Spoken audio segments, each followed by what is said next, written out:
तो आज हम पढ़ेंगे यशपाल की लिखी हुई कहानी आदमी का बच्चा। दोपहर को डॉली कॉन्वेंट अंग्रेजी स्कूल में रहती है। इसके बाद उसका समय प्रायः आया बंदी के साथ कटता है। मम्मा दोपहर में लंच के लिए साहब की प्रतीक्षा करती हैं। साहब जल्दी में रहते हैं। ठीक 1:07 पर आए। गुसलखाने में हाथ मुंह धोया। इतने में मेज पर खाना आ जाता है। आधे घंटे में खाना समाप्त कर सिगार सुलगा साहब कार में मिल लौट जाते हैं। लंच के समय डॉली खाने के कमरे में नहीं आती, अलग खाती है। संध्या 5:30 साहब मिल से लौटते हैं तो बेफिक्र रहते हैं। उस समय वे डॉली को अवश्य याद करते हैं।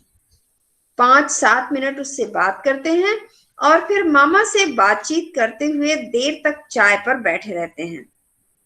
मामा दोपहर या तीसरे पहर कहीं बाहर जाती हैं तो ठीक 5 बजे लौटकर साहब के लिए कार मिल में भेज देती हैं। डॉली को बुला साहब के मुआयने के लिए तैयार कर लेती हैं। हाथ मुंह धुलवाकर डॉली की सुनहलापन लिए काली कत्थई अलकों में वे अपने सामने कंघी कराती हैं। स्कूल की वर्दी की काली सफेद फ्रॉक उतारकर दोपहर में जो मामूली फ्रॉक पहना दी जाती है उसे बदल नई बढ़िया फ्रॉक उसे पहनाई जाती है। बालों में रिबन बांधा जाता है। सैंडल के पॉलिश तक पर मामा की नजर जाती है। बग्गा साहब मिल में चीफ इंजीनियर हैं, विलायत पास हैं, 1200 रुपया महीना पाते हैं। जीवन से संतुष्ट हैं परंतु अपने उत्तरदायित्व से भी बेपरवाह नहीं। बस एक ही लड़की है, डॉली। डॉली 5वें वर्ष में है। उसके बाद कोई संतान नहीं हुई। एक ही संतान के प्रति अपना कर्तव्य पूरा कर सके, इसलिए साहब और मम्मा को पर्याप्त संतोष है। बग्गा साहब की नजरों में संतान के प्रति उत्तरदायित्व का आदर्श ऊंचा है। वह डॉली को बेटा या बेटी सब कुछ समझकर संतोष किए हैं। यूनिवर्सिटी की शिक्षा तो वह पाएगी ही। इसके बाद शिक्षा क्रम पूरा करने के लिए उसका विलायत जाना भी आवश्यक और निश्चित है। संतान के प्रति शिक्षा के उत्तरदायित्व का यह आदर्श कितनी संतानों के प्रति पूरा किया जा सकता है। साहब कहते हैं, यूं कीड़े मकोड़े की तरह पैदा करके क्या फायदा। मामा मिसेस बग्गा भी हामी भरती हैं, और क्या।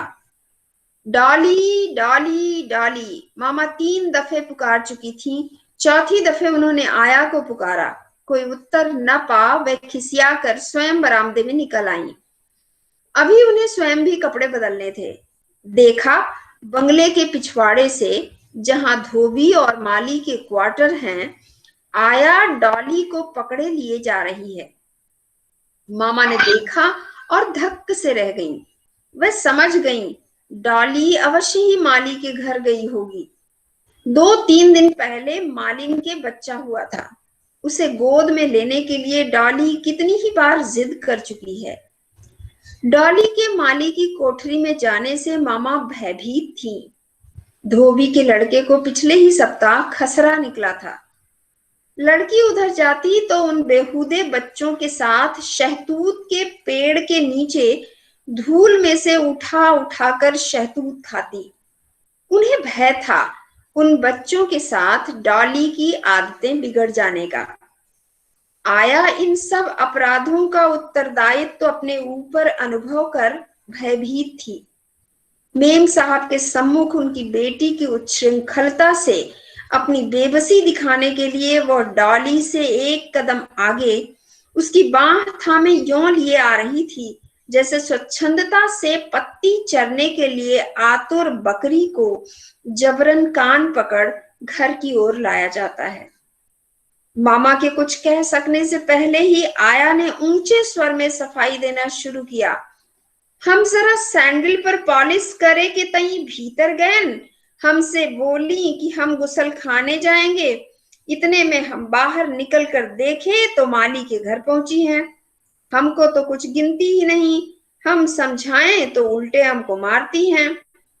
इस पेशबंदी के बावजूद आया को डांट पड़ी। दिस इज वेरी सिली, मामा ने डॉली को अंग्रेजी में फटकारा। अंग्रेजी के सभी शब्दों का अर्थ न समझकर भी डॉली अपना अपराध और उसके प्रति मामा की उद्विग्नता समझ गई। तुरंत साबुन से हाथ मुंह धुलाकर डॉली के कपड़े बदले गए।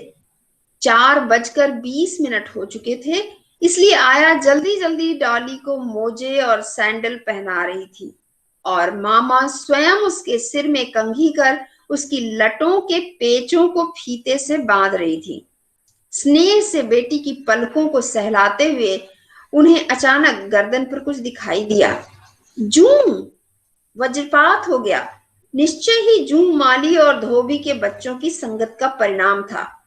आया पर एक और डांट पड़ी और नोटिस दी गई कि यदि फिर डॉली आवारा गंदे बच्चों के साथ खेलती पाई गई तो बस बर्खास्त कर दी जाएगी। बेटी की यह दुर्दशा देख मां का हृदय पिघल उठा। अंग्रेजी छोड़ वह द्रवित स्वर में अपनी ही बोली में बेटी को दुलार से समझाने लगी। डॉली तो प्यारी बेटी है, बड़ी ही सुंदर, बड़ी ही लाडली बेटी। हम इसको सुंदर सुंदर कपड़े पहनाते हैं। डॉली, तू तो अंग्रेजों के बच्चों के साथ स्कूल जाती है ना, बस में बैठकर। ऐसे गंदे बच्चों के साथ नहीं खेलते ना। मचल कर फर्श पर पांव पटक कर डॉली ने कहा, मामा, हमको माली का बच्चा ले दो, हम उसे प्यार करेंगे। छी छी, मामा ने समझाया, वो तो कितना गंदा बच्चा है। ऐसे गंदे बच्चों के साथ खेलने से छी छी वाले हो जाते हैं। इनके साथ खेलने से जुएं पड़ जाती हैं। वे कितने गंदे हैं, काले काले। धत, हमारी डॉली कहीं काली है? आया, डॉली को खेलने के लिए मैनेजर साहब के यहाँ ले जाया करो। वहां यह रमन और ज्योति के साथ खेल आया करेगी। इसे शाम को कंपनी बाग ले जाना। डॉली ने मां के गले में बाहें डाल विश्वास दिलाया कि अब वह कभी गंदे और छोटे लोगों के काले बच्चों के साथ नहीं खेलेगी। उस दिन चाय पीते पीते बग्गा साहब और मिसेस बग्गा में चर्चा होती रही कि बच्चे न जाने क्यों छोटे बच्चों से खेलना पसंद करते हैं। एक बच्चे को ही ठीक से पाल सकना मुश्किल है, जाने कैसे लोग इतने बच्चों को पालते हैं। देखो तो माली को, कमबख्त के 3 बच्चे पहले हैं, एक और हो गया। बग्गा साहब के यहाँ एक कुतिया विचित्र नस्ल की है। कागजी बादाम का सा रंग, गर्दन और पूंछ पर रेशम से मुलायम और लंबे बाल, सीना चौड़ा, बाहों की कोहनियां बाहर को निकली हुई, पेट बिल्कुल पीठ से सटा हुआ, मुंह जैसे किसी चोट से पीछे को बैठ गया हो, आंखें गोल गोल जैसे ऊपर से रख दी गई हों। नए आने वालों की दृष्टि उसकी ओर आकर्षित हुए बिना न रहती। यही कुतिया की उपयोगिता और विशेषता थी। 250 रुपया इसी शौक का मूल्य था। कुतिया ने पिल्ले दिए। डॉली के लिए यह महान उत्सव था। वह कुतिया के पिल्लों के पास से हटना ही न चाहती थी। उन चूहे जैसी मुदी हुई आंखों वाले पिल्ले को मांगने वालों की कमी न थी, परंतु किसे दें और किसे इनकार करें। यदि इस नस्ल को यों बांटने लगे तो फिर उसकी कद्र ही क्या रह जाए। कुतिया का मोल 250 रुपया उसके दूध के लिए तो होता नहीं। साहब का कायदा था, कुतिया पिल्ले देती तो उन्हें मेहतर से कहकर गर्म पानी में गोता देकर मरवा देते।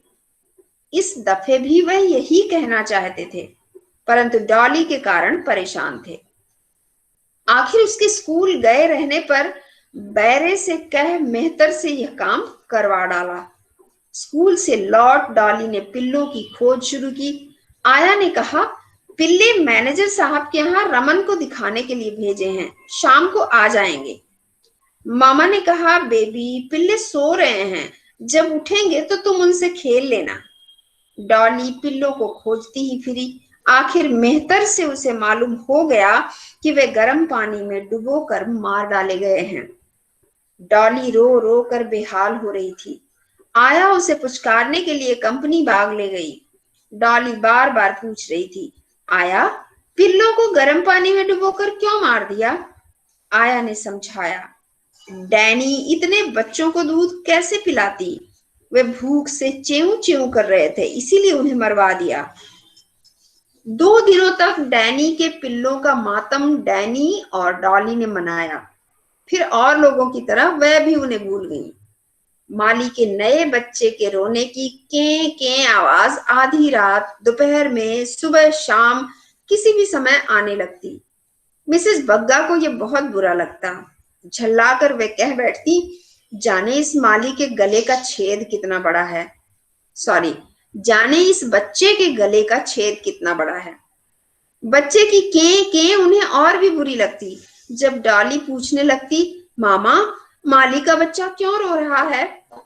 बिंदी समीप ही बैठी बोल उठी, रोएगा नहीं तो क्या, माँ के दूध ही नहीं उतरता। मामा और बिंदी को ध्यान नहीं था कि डॉली उनकी बात सुन बोल उठी, मामा, माली के बच्चे को मेहतर से गर्म पानी में डुबवा दो तो फिर नहीं रोएगा। बिंदी ने हंसकर धोती का आंचल होठों पर रख दिया। मामा चौंक उठी। डॉली अपनी भोली सरल आंखों में समर्थन की आशा लिए उनकी ओर देख रही थी। This is very silly Dolly, कभी आदमी के बच्चे के लिए ऐसा कहा जाता है? मामा ने गंभीरता से समझाया।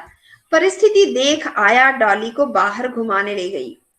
तीसरे दिन संध्या समय डॉली मैनेजर साहब के यहाँ रमन और ज्योति के साथ खेल कर लौट रही थी। बंगले के दरवाजे पर माली अपने नए बच्चे को कोरे कपड़े में लपेटे दोनों हाथों पर लिए बाहर जाता दिखाई दिया। उसके पीछे मालिन रोती चली जा रही थी। आया ने मरे बच्चे की परछाई पड़ने के डर से उसे एक ओर कर दिया। डॉली ने पूछा, ये क्या है? आया, माली क्या ले जा रहा है? माली का छोटा बच्चा मर गया है, धीमे से आया ने उत्तर दिया और डॉली को बांह से थाम बंगले के भीतर ले चली। डॉली ने अपनी भोली नीली आंखें आया के मुख पर गड़ाकर पूछा, आया, माली के बच्चे को क्या गर्म पानी में डुबो दिया? छी डॉली, ऐसी बातें नहीं करते, आया ने धमकाया। आदमी के बच्चे को ऐसे थोड़े मारते हैं। डॉली का विस्मय शांत न हुआ। दूर जाते माली को और देखने के लिए घूमकर उसने फिर पूछा, तो आदमी का बच्चा कैसे मरता है? लड़की का ध्यान उस ओर से हटाने के लिए उसे बंगले के भीतर खींचते हुए आया ने उत्तर दिया, वह मर गया, भूख से मर गया है। चलो, मामा बुला रही हैं। डॉली चुप न हुई। उसने फिर पूछा, आया, हम भी भूख से मर जाएंगे? चुप रहो डॉली, आया झुंझला उठी। ऐसी बात करोगी तो मामा से कह देंगे। लड़की के चेहरे की सरलता से उसका मां का हृदय पिघल उठा। उसकी घुंघराती लटों को हाथ से सहलाते हुए आया कहने लगी, बैरी की आंख में राई नौन, हाय मेरी मिस साहब, तुम ऐसे आदमी थोड़े ही हो, भूख से मरते हैं कमीने आदमियों के बच्चे। कहते कहते आया का गला रुंध आया। उसे अपना लल्लू याद आ गया 2 बरस पहले। तभी से तो वह साहब के यहाँ नौकरी कर रही थी।